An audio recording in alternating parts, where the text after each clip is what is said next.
Nintendo over the last 2 decades has created very many games that have come out from the Pokemon games, the Mario games, the Zelda games, and even Super Smash Bros. As well. Or I guess not really came out with them, but has published them as their own personal IP through the individual companies that work underneath them. And with that also comes a lot of greed behind that as well. Now, we've seen a lot of companies do this over the years, not only with Ubisoft telling people that they don't own their own games, but we saw the Borderlands 4 dev basically tell people they were too poor if they can't afford $80 for a base game. And that is no different going into Nintendo now. You might be asking, well, what do you mean by that? I love Nintendo games, and I do too, but I don't like when a company directly makes something where they are trying to force the user into a worse situation, and they don't really take into consideration, I guess you could say, of anyone else that might want to actually get into the games. They just take into consideration the profit that they will make. So, if you didn't know, recently the Nintendo Switch 2 was released, and it is insanely expensive for the Nintendo Switch 2. I believe the original Nintendo Switch you could get for like a max of $250, and most of the time you could get them anywhere from 150 to 200 depending on when you were buying them, when they were on sale, and all of those sorts of things. And it was still fairly expensive to get into. But a lot of people would complain about the base Switch a lot of the time, and the fact that a lot of the Nintendo games are built and designed for a better console than the base Nintendo Switch if you want to run the game 100% properly, basically. Not saying that the games didn't work at all, just in general, the system that they are being played on could be better, as of almost all games that are played these days. So, with this, Nintendo released the Nintendo Switch 2, and in doing so, they immediately put a $500 price tag on it, or 450 at GameStop, from what this says, and this one is StockX, which is 550, but obviously these places are sold out. If you click on these and you go to in the store, you call them, they're sold out because obviously there's tons and tons of Nintendo fans out there. So there's also people reselling them for thousands of dollars as well. So we already have these scalpers. And $500, I would say, for a console that's insanely upgraded. I mean, if you get crazy specs, look at something compared to the original Xbox 360 compared to the Xbox One X, for example. Yes, the One X is $500, but it's almost as good as a $500 computer in the first place. So it makes sense why it is that much. But from my understanding, the Nintendo Switch 2 basically is the exact same thing, just slightly more powerful, which makes sense, right?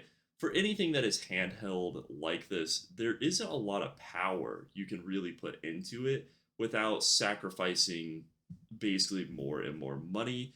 But from what I have basically collected, is the Nintendo Switch 2 isn't that much more powerful than the regular Nintendo Switch, and because of that, there is a pretty big outrage that this is $500, being that it's nearly double to even triple the price depending on how much you bought your original Nintendo Switch for. And this also makes the Nintendo Switch very, very more difficult to get into. So if you're someone like me, for example, who didn't really grow up with the ability to buy a Nintendo Switch or a Wii or something of that sort, then you would be in a situation now where if you want to get into Nintendo, you're going to have to spend $500, and that's before you even acquire a game for Nintendo. And you might be thinking that, oh, well, this sounds pretty bad. But there is some good stuff behind this too, right? So, according to at least Google and what it says, I can't 100% confirm this, but you are able to play your past Nintendo games on Nintendo Switch 2, which I think is a pretty big W in my personal opinion. I really despise that with Xbox and PlayStation personally, where when the new consoles release, there is basically no games on the new console that you can play from the old console unless they do a remaster. So I do respect Nintendo for this, and I think that's just something that's pretty cool because most of the old games should run insanely well on the Switch too, which makes logical sense. But the big issue comes in, like I said before, you're paying the $500, but after you're paying the $500, you also have to buy their crazy expensive games. So this is Mario Kart World. It is a Nintendo Switch game, or a Nintendo Switch 2 game, I should say, and it is a $80 game. And $80 for a game these days is what the industry is trying to make the new standard. No matter how much people want to fight it, or myself, I disagree with an $80 game being the price tag. It's kind of the standard these days. So people obviously are going to buy this for $80 no matter the complaints behind it, right? And I'm not saying it shouldn't be $80. I do believe it should be lower for the game as long as the devs and they're still making a good profit from the game, then I don't see the point of it being $80. But the issue comes in that you pay $80 for this game, and these prices never go down on a Nintendo Switch game. And when I say never, I mean, yes, there is sales. Can I see them? Yeah, so as you can see here, they do like some digital sales, but the big thing with anything digital on the Nintendo Switch is they can basically jailbreak your device if they find anything nefarious on it, and they can just say that you don't own these games. And you might be thinking, whoa, whoa, what do you mean I don't own the game that I just bought? And that's 100% correct. According to their TOS, they have the ability that if they find anything nefarious on your device, then they are basically allowed to shut down your ability to play said game, which is why a lot of people for the Nintendo Switch in general like to buy the little physical copies because as long as you have the physical copy, you can easily you can easily just go to a different Nintendo Switch, or you can sell the game if you can't play it anymore. But just imagine, you just get perma-locked out of like one of the four games that you play on Nintendo Switch.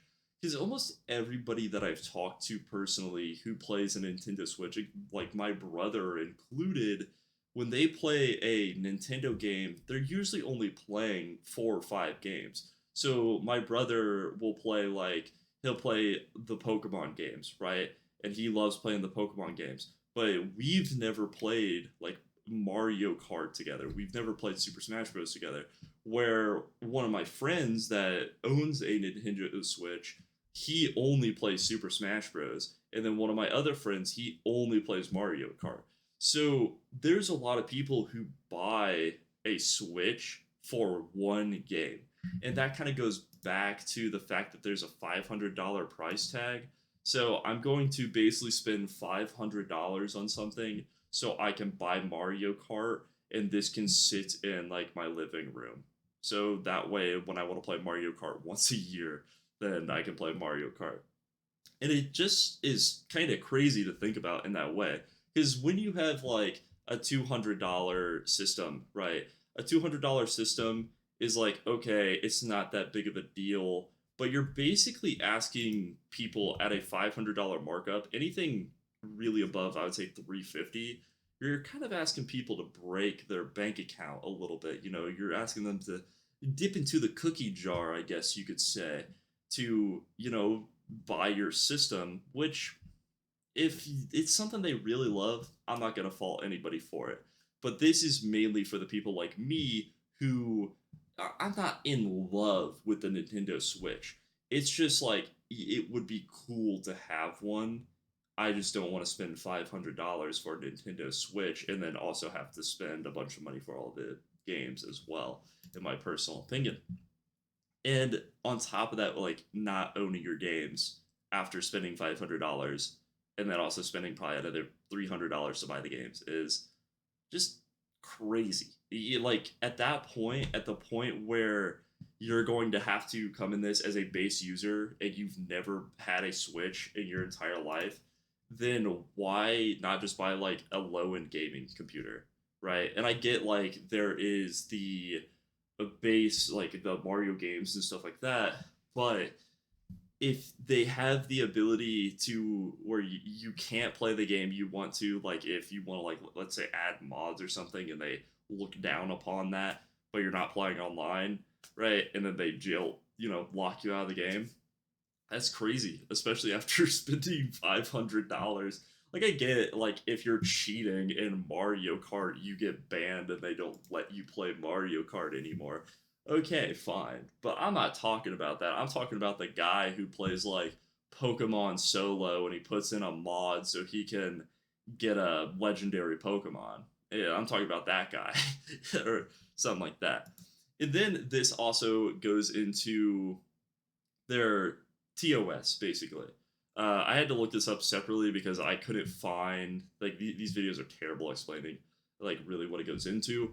Uh, but basically, they put out a new TOS with the Nintendo and a lot of the games that they are releasing with the Switch 2 as well, where you can no longer do class actions against them, just like period, no class actions, which basically just means you can't like team up and sue them. They have a arbitration clause. Hopefully, I said that correct. The user agreement contains an arbitration provision that mandates disputes between resolved through arbitration rather than in the court of law. So, what does this mean, right? Basically, this means if you want to sue Nintendo in any way, shape, or form, then you can get it slapped out of the court very quickly because what they want you to do is basically sit down and have a chat about it instead of suing them. And since you're agreeing to their terms, you can't sue them.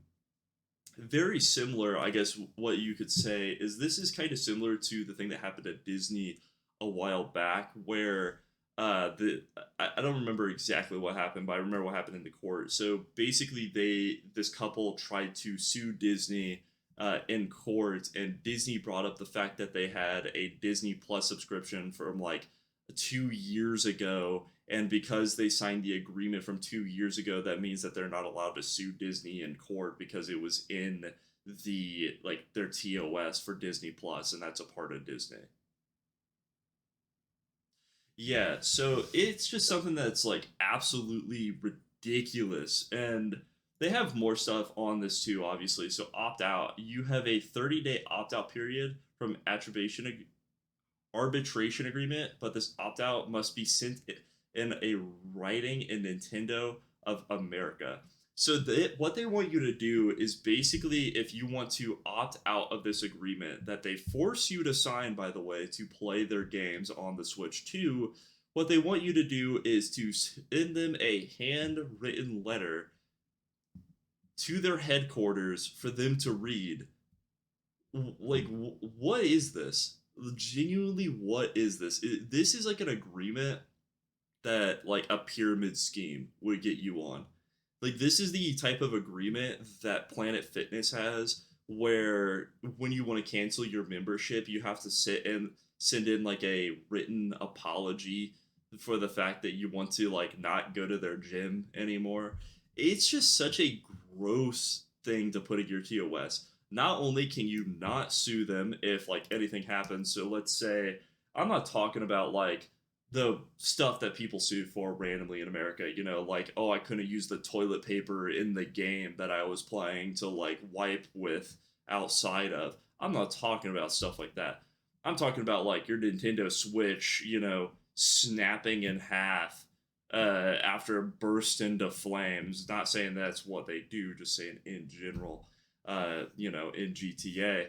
But it also just making it where you can't sue them at all, and you basically have to have a sit down talk with their probably their entire legal team because they're not going to have an actual sit down talk with you. They want you to have a sit down talk with their legal team to figure out a solution instead of suing them. But on top of that, if you want to get out of the agreement, you have to send them basically what I imagine this letter would have to look like is an apology letter saying how you don't want to agree to their TOS anymore. And then they'll probably figure out some weird way to argue it in court saying that either they didn't get your letter or you didn't read the fine print enough in the TOS, which is just crazy. They're like, there's just so many little things that go into this, and this is why the community is really outraged. So not only do you slap a $500 price tag on your games never go on sale, but now if there's any problems, they're your problem. That's basically what they're saying is it's your problem. Get over it if you don't want to cry about it. But yeah, it's just absolutely bonkers that this thing is even taking place. Like, I don't even know. But I just wanted to rant about this today because I've been thinking about getting a Nintendo Switch for a very long time. I saw some of this stuff kind of come up and wasn't really sure too much how deep this went, but it's just a very gross way to kind of handle your consumer base for a company, I guess you could say, where they aren't allowed to have complaints because you're the big money bucks, and big money bucks does what big money bucks says. Like, dude, that is just crazy. But let me know in the comments below what you guys think about the Nintendo Switch 2 situation. Besides that, I hope you guys enjoyed. Have a wonderful night. Peace.